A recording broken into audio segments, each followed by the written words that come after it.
ప్రతిజ్ఞని చేసిన ప్రతిజ్ఞ నిలబెట్టుకోలేకపోయాడు.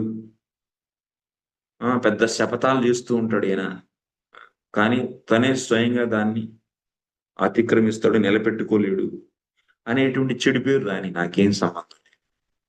కానీ నా భక్తుల్ని రక్షించుకోవడమే నాకు పరమ ధర్మం. అన్నిటికంటే శ్రేష్టమైనటువంటి ధర్మం. అది భగవంతుడి యొక్క భావన.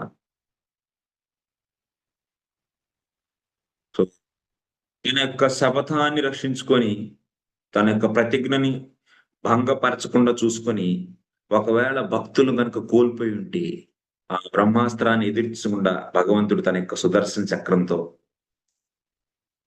ఇప్పుడు సుదర్శన చక్రం తీసుకుంటాడు ఆయన. తీసుకొని ఆ యొక్క బ్రహ్మాస్త్రాలన్నిటిని ఈ యొక్క చక్రంతో ఛేదింపజేస్తారు. పాండవుల పైకి వస్తున్నటువంటి ఆ యొక్క బ్రహ్మాస్త్రాలని.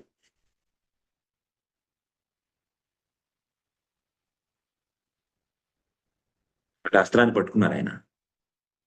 ప్రతిజ్ఞ అనేది భంగపడిపోయింది. అస్త్రాన్ని పట్టను అన్నాడు కానీ పట్టేశారు. అలా చెడు పేరు వచ్చినా పర్లేదు. కానీ భగవంతుడు భక్తుల్ని రక్షించుకోలేకపోయాడు అనేటువంటి ఈ మాట ఉంది కదా! ఇది భరించలేడు భగవంతుడు. ఈ మాటను భరించలేడు ఆయన. ఆయన ఎందుకంటే భక్తవత్సల. మనం భగవంతుడి యొక్క భక్త వాత్సల్యాన్ని తెలుసుకోలేకపోతాం. అజ్ఞానంలో పడి కొట్టుకుపోతాడు. మనకి ఏంటంటే భక్తి కంటే ధర్మమే ముఖ్యం అనుకుంటాం. ఏంటయ్యా! భగవంతుడు కూడా ధర్మాన్ని పాటించట్లేదు.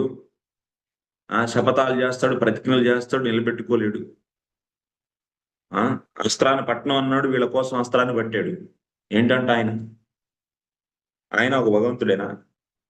వీళ్ళు పెద్ద ధర్మ వివేచన చేసేటువంటి మహా పండితులు భగవంతుడిని విమర్శిస్తాడు. అటువంటి వాళ్ళకి భగవంతుడి యొక్క భక్తవాత్సల్య గుణం అనేది ఎప్పటికీ తెలియదు.